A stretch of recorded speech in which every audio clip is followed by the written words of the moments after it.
Hi friends, welcome to Salem புனிதாஸ் recipes.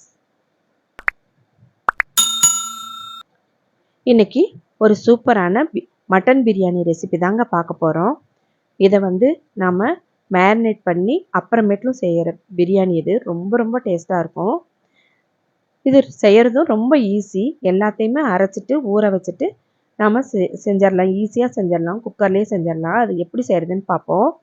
Mixie ஜாரில் 1 teaspoon அளவுக்கு சோம்பு, 2 இன்ச் அளவுக்கு பட்டை, 4 லவங்கம், 4 ஏலக்காய், ஒரு சின்ன துண்டு ஜாதிக்காய், 4 இதழ் ஜாதிபத்திரி, இது கூட 10 பாதாம், 10 முந்திரி, இதையெல்லாம் சேர்த்துட்டு கரகரப்பாக அரைச்சிக்கலாம். இப்போ இது கூட 4 பச்சை மிளகாய். நான் இன்னைக்கு 1/2 கிலோ பாஸ்மதி ரைஸ் எடுத்துட்ருக்கேன். அதுக்கு தேவையான அளவுகள் தான் இது.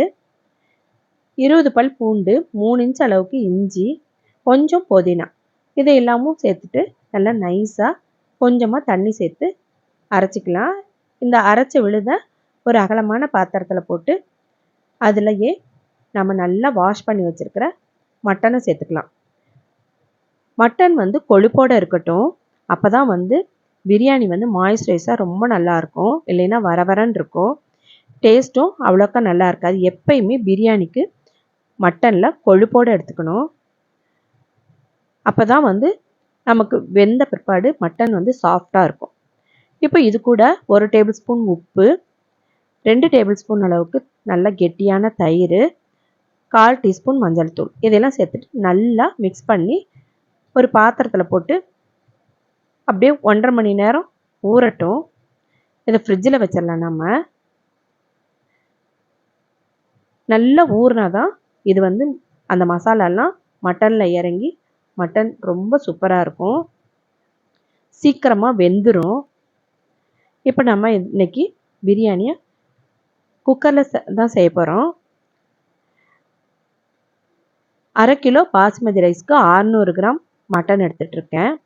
இதுக்கு 100 ml அளவுக்கு எண்ணெய் சேர்த்துட்டு இதில் 2 பிரிஞ்சி இலை, 2 ஏலக்காய், 4 லவங்கம், சின்னதாக ஒரு பட்டை, இதை மட்டும் நம்ம சேர்த்துட்டு இது கூட 200 கிராம் அளவுக்கு பெரிய வெங்காயம் நீட்டமாக கட் பண்ணிவிட்டு அதை இதோடு சேர்த்து நல்லா வதக்கணும். நல்லா பொன்னிறமாக ஆகிற வரைக்கும் நல்லா வதக்கணும்.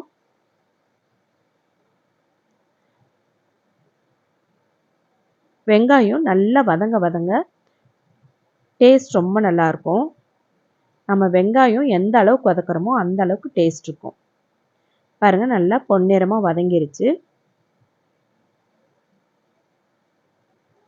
இது கூட இப்போ நம்ம பொடி பொடியாக கட் பண்ணி வச்சுருக்கிற தக்காளி, அது ஒரு 150 கிராம், 1 டேபிள் ஸ்பூன் அளவுக்கு காஷ்மீரி மிளகாய் தூள்,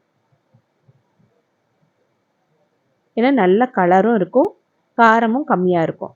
நாம் இப்போ 4 பச்சை மிளகாய் சேர்த்து வேறு ஆட்டி இருக்கோம், அதுலேயும் காரம் இருக்கும்.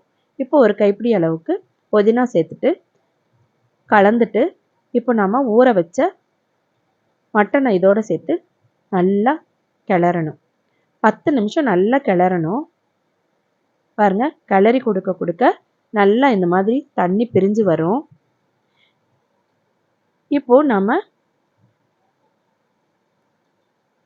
இதை மூடி போட்டு ஒரு 2 விசில் விட்டுக்கலாம்.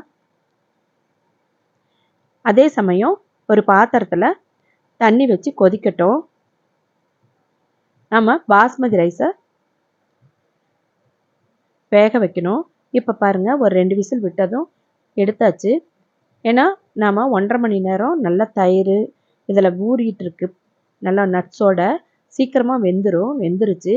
இப்போ பாருங்கள், 1/2 மணி நேரம் ஊற வச்ச பாஸ்மதி அரிசி, இதை நம்ம கொதிக்கிற தண்ணியில் சேர்த்துட்டு உப்பு, அதுக்கு தேவையான அளவு உப்பு, நான் 1 டேபிள் ஸ்பூன் அளவுக்கு உப்பு சேர்த்துருக்கேன். சேர்த்துட்டு நாம் ஒரு 3 நிமிஷம் மட்டும் கொதிக்கட்டும். கொதித்ததும் இப்போ நம்ம வடிகட்டி வச்சுருக்கிற அந்த பாஸ்மதி அரிசியை இப்போ நம்ம மசாலாவோடு சேர்த்துக்கலாம். நம்ம மட்டனோட தண்ணி சேர்த்துறப்ப ஒரு 400 ml அளவுக்கு தண்ணி சேர்த்துனாவே போதும். ஏன்னா நம்ம இதில் வேக வச்சிடறோம் ரைஸை. 400 ml தண்ணி சேர்த்துனா போதும். பாருங்கள் நல்லா கலந்து விட்டுக்கலாம். நான் வந்து இந்தியா கேட் ரைஸ் தான் எடுத்துகிட்ருக்கேன். ப்ரௌன் கலர் பேக்கெட் தான். அது நல்லா பொலன்னு வரும். நல்ல பெரிய பெரிய ரைஸாக இருக்கும். இது கூட 1 டேபிள் ஸ்பூன் அளவுக்கு நெய் சேர்த்தா போதும்.